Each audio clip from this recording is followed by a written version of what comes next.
আমি ইয়াত সদৌ অসম আউটচৰ্চ অস্থায়ী বিদ্যুৎ কৰ্মচাৰীয়ে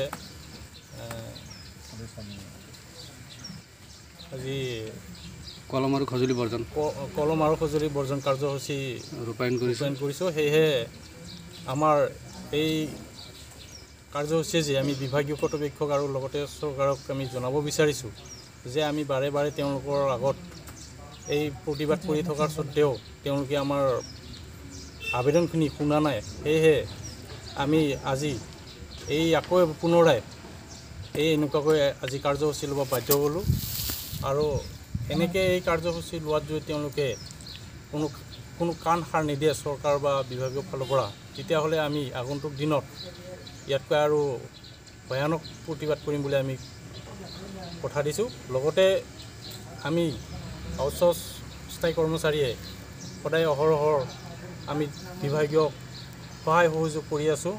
আজি মিটাৰে দ্বাৰাই হওক, আপোনাৰ টেকনিকেলৰ বিভাগে হওক, সকলোৱে সামান্য পাৰিশ্ৰমিক দিয়াৰ পিছত আমি ইমানতেই সীমাবদ্ধ হৈ আছোঁ। সেয়েহে আমি ক'ব বিচাৰিছোঁ যে আগন্তুক যিখিনি আমাৰ পাবলগীয়া আছে, দিবলগীয়া আছে চাকৰি, সেইখিনি আমাক দিব বুলি আমি আশা কৰিছোঁ। লগতে সকলো স্থায়ী কৰ্মচাৰীৰ হৈ আমি এই আবেদনখিনি চৰকাৰলৈ যাব বুলি অনুৰোধ থাকিম। স্মাৰ্ট মিটাৰ লগোৱাৰ ক্ষেত্ৰত আপোনালোকৰ মিটাৰ ৰিডাৰবিলাকৰ চাকৰি হেৰুৱাবলগীয়া পৰিস্থিতি আহি পৰি আছে, ইয়াৰ বিষয়ে আপোনালোকে বিভাগীয় কৰ্তৃপক্ষক অৱগত কৰাইছে নে কৰোৱা নাই?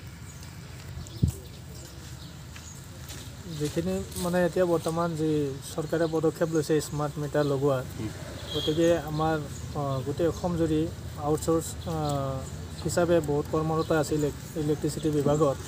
গতিকে ইহঁতৰ চিন্তা নকৰি চৰকাৰে যি স্মাৰ্ট মিটাৰ লগোৱাৰ পদক্ষেপ লৈছে তাত আমি তীব্ৰ বিৰোধিতা কৰোঁ।